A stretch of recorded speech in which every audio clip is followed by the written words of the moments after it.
Warahmatullahi wabarakatuh. Apa kabar anak-anak hari ini? Semoga kita semua selalu sehat, berada dalam lindungan Allah Subhanahu wa taala. Amin, amin ya rabbal alamin. Oke, hari ini kita berjumpa lagi dengan Ustazah Sari. Seperti biasanya dalam pembelajaran tematik. Kali ini kita akan melanjutkan tema 4 tentang kewajiban dan hakku. Subtema 3, peranku dalam bertetangga. Pembelajaran 1 dan 2. Nah, seperti biasanya, sebelum kita memulai pembelajaran hari ini, kita berdoa dulu ya nak. Yuk kita sama-sama berdoa. Bismillahirrahmanirrahim. Rabbi zidni ilma warzuqni fahma birahmatika ya arhamar rahimin. Amin, amin, amin ya rabbal alamin. Semoga kita mendapat keberkahan dari Allah Subhanahu wa taala dalam menuntut ilmu. Oke, mari kita simak sama-sama video ini hingga selesai ya nak, agar Ananda semua paham dengan apa yang akan Ustazah jelaskan pada pembelajaran kali ini. Mari kita sama bersama-sama videonya. Nah, pembelajaran 1. Tetangga adalah orang yang tinggal di dekat rumah kita. Apakah kamu kenal dengan tetangga dekat rumahmu? Siapakah namanya? Apakah kamu senang bermain dengan tetanggamu? Bagaimana sikapmu dengan tetanggamu? Nah, kalau di dalam Islam, orang yang tinggal di dekat rumah kita itu sebelah kiri, sebelah kanan, depan, belakang itu adalah tetangganya. 40 rumah ke kiri, 40 rumah ke kanan, ke depan itu adalah masih termasuk tetangga atau orang yang tinggal di dekat dengan rumah kita. Pasti anak-anak semua insya Allah punya tetangga kan yang tinggal di dekat rumahnya. Nah, itulah dia yang disebut dengan tetangga. Sekarang anak-anak silakan buka buku tema 4-nya. Baca dengan suara lantang dialog halaman 91 tentang tetangga baru. Nah, anak-anak sekarang boleh ambil buku paketnya. Yuk, ambil buku paket tema 4-nya. Silakan baca halaman 91 tema 4 tentang tetangga baru. Dari dialog tersebut, manakah yang termasuk kalimat saran? Nah, kalian disuruh mencari kalimat saran di dalam dialog tersebut. Nah, di antaranya yang pertama kalimat sarannya adalah saran Jono untuk Salman. Kalimat saran biasanya ada kata sebaiknya. Ini termasuk kalimat saran. Sebaiknya kamu kenalkan juga Fatih kepada ayah dan ibumu. Jadi kalau Fatih main ke rumahmu, ayah dan ibumu sudah kenal dengannya. Ini adalah kalimat saran. Ini saran dari Jono untuk Salman. Kalimat saran yang kedua. Ini saran dari ayah dan ibu untuk Salman. Sebaiknya pulangnya nanti sebelum azan ya. Nah itu saran atau pesan dari ayah dan ibu untuk Salman. Kita lanjutkan. Bermain dengan tetangga baru memang menyenangkan. Namun perlu kita ingat, ada adab-adab saat bermain bersama, seperti tidak boleh bertengkar, jujur, sportif, dan saling menghargai. Nah, Allah Subhanahu wa taala berfirman dalam surah An-Nisa ayat 36, "Sembahlah Allah dan janganlah kamu mempersekutukannya dengan sesuatu pun. Berbuat baiklah kepada kedua orang tua atau ibu bapak, kerabat karib, anak-anak, anak yatim, orang-orang miskin, tetangga yang dekat, dan tetangga yang jauh, dan teman-teman sejawat, ibnu sabil, dan hamba sahayam. Sesungguhnya Allah tidak menyukai orang-orang yang sombong dan membanggakan dirinya." Bentuk-bentuk gambar dekoratif. Nah, ini kita masuk ke dalam bentuk. Ini adalah gambar dekoratif. Ini motif hewan. Yang kedua ada motif geometris. Yang ketiga motif bunga. Yang keempat motif pada batik nih, kain batik. Oke, kita lanjutkan.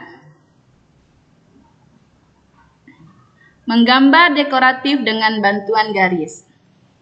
Alat dan bahan yang harus kita persiapkan yang pertama buku gambar, pensil, penghapus, penggaris, dan krayon. Caranya yang pertama, buat pola garis kotak-kotak kecil yang berukuran 5x5 cm. Nah, seperti ini. Pertama-tama kita buat seperti ini.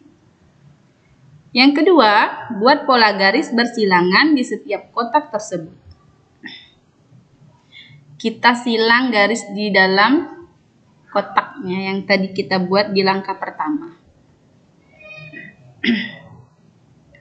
Yang ketiga, warnai gambar segitiga pada setiap kotaknya dengan krayon. Perhatikan variasi segitiga pada kolom pertama, kedua, dan ulangannya. Nah, seperti ini. Yang keempat, beri warna dan variasi di dalam bunganya agar lebih indah. Nah, seperti ini. Boleh kita kasih warnanya bebas, terserah. sesuai selera kita mau kasih warna apa. Kita boleh beri warna yang sama pada setiap kotak. Atau kita buat motif seperti ini. Itu sesuai selera. Untuk pewarnaannya sesuai dengan kreatif masing-masing. Kemudian pembelajaran 2. Nah, sekarang kalian baca lagi buku paket tema 4 halaman 99 tentang saling berkirim makanan. Berkirim makanan merupakan salah satu adab baik dalam bertetangga.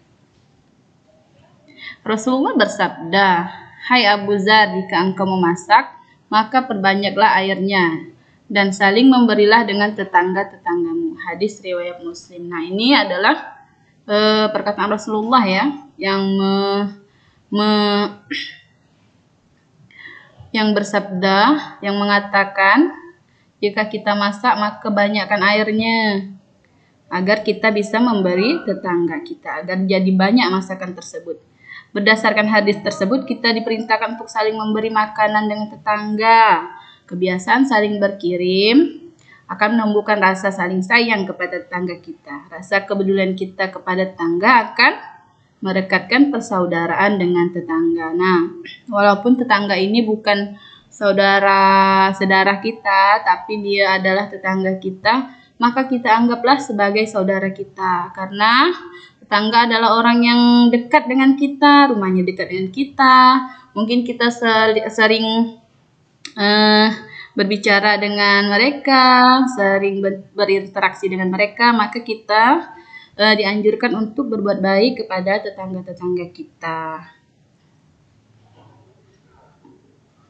Menentukan 2 bilangan dari hasil perkalian yang diketahui. Nah, contoh soal. Ibu menyuruh Jono mengantarkan sop ikan kepada keluarga Fatih. Ibu menempatkan sop ikan tersebut dalam beberapa kantong sama banyak. Berapa kemungkinan jumlah ikan dalam satu kantong jika jumlah ikan yang diberikan ibu sebanyak 6 ekor? Langkah penyelesaian atau cara mengerjakannya. Yang pertama, untuk mengerjakan soal perkalian ini kita gunakan operasi hitung kebalikannya, yaitu pembagian. Langkah yang kedua, untuk mendapatkan bilangan pertama, tentukan sebuah bilangan yang lebih kecil dari bilangan yang sudah diketahui. Bilangan tersebut merupakan kelipatan dari bilangan aslinya. Bilangan lebih kecil dari 6 itu ada bilangan atau angka 1 sampai 5. Selanjutnya, bilangan hasil yang diketahui dibagi dengan bilangan pertama yang ditentukan. Maka kita akan mendapatkan bilangan kedua. Pembahasan dari contoh soal tadi. Nah, yang diketahui tadi kan jumlah ikan yang ada dalam kantong ada 6 ikan. Bilangan pertama sama dengan jumlah kantong. Bilangan kedua sama dengan jumlah ikan yang ada di dalam kantong. Berapa banyak kantongnya dan berapa banyak ikan yang ada di dalam kantong. Seperti itu maksudnya. Nah, rumusnya adalah jumlah kantong dikali jumlah ikan dalam kantong sama dengan jumlah semua ikannya ada 6. Berarti berapa dikali berapa, hasilnya adalah 6. Menentukan bilangan pertama atau jumlah kantong, syaratnya harus lebih kecil dan merupakan kelipatan dari bilangan yang sudah diketahui, misalnya 2.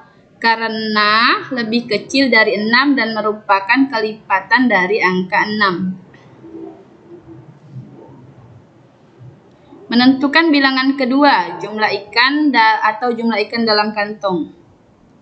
Caranya, bilangan hasil yang diketahui dibagi bilangan pertama. Bilangan pertama tadi kan ada 6. Terus, bilangan keduanya adalah bilangan pertamanya adalah jumlah kantong. Nah, seperti ini dia. Bilangan hasil yang diketahui dibagi bilangan pertama. Hasilnya tadi adalah 6. 6 dibagi dengan 2 atau bilangan pertama. Tadi kan kita misalkan bilangan pertama ini adalah 2 karena lebih kecil dari 6. Bilangan pertama ini harus lebih kecil dari 6 dan kelipatan dari angka 6. Ya, 2 ditambah 2, 4 tambah 2 hasilnya 6, seperti itu ya. Nah, sudah diketahui 2 bilangannya, baru kita bagi. 6 dibagi 2, hasilnya adalah 3. Jadi bilangan kedua adalah 3. Bilangan kedua ini adalah hasil pembagian dari jumlah ikan yang ada dibagi bilangan pertama, maka hasilnya adalah bilangan kedua. Maka bilangan keduanya adalah 3. Jumlahnya ada 3. Jadi dapat kita simpulkan bahwa jumlah ikan dalam kantong semuanya adalah 6. Semua ikan yang ada dalam kantong itu, semua ikannya ada 6. Nah, jumlah kantongnya ada berapa? Ada 2. Maka jumlah ikan yang ada dalam masing-masing kantong adalah 3 ikan. Jadi kalau kantongnya ada 2, dalam satu kantong itu isi ikannya 3, satu kantongnya lagi 3. Jadi 3 tambah 3 hasilnya adalah 6. Jadi hasilnya adalah 3. Nah, seperti ini ya. Jumlah kantong dikali jumlah ikan dalam kantong sama dengan jumlah ikan seluruhnya. Jumlah ikan seluruhnya kan kita udah tahu semua ikan tuh ada 6 ikan kan. Jumlah kantongnya tadi sudah kita tentukan, yaitu 2 kantong, misalnya 2 kantong. Nah, di dalam kantong itu ada 3 ikan. Kantongnya ada 2, di dalam kantong itu ada 3 ikan. Jadi jumlah seluruh ikannya ada 6 ikan di dalam 2 kantong. Nah, alhamdulillah telah selesai pembelajaran hari ini, yaitu di pembelajaran 1 dan 2. Semoga apa yang Ustazah sampaikan ini dapat anak-anak fahami dengan baik. Dan Ustazah mohon maaf jika ada kekurangan dan kesalahan, karena semua kekurangan dan kesalahan itu datangnya dari Ustazah dan kesempurnaan hanyalah milik Allah Subhanahu wa taala. Jazakumullah khairan katsir. Wassalamualaikum warahmatullahi wabarakatuh.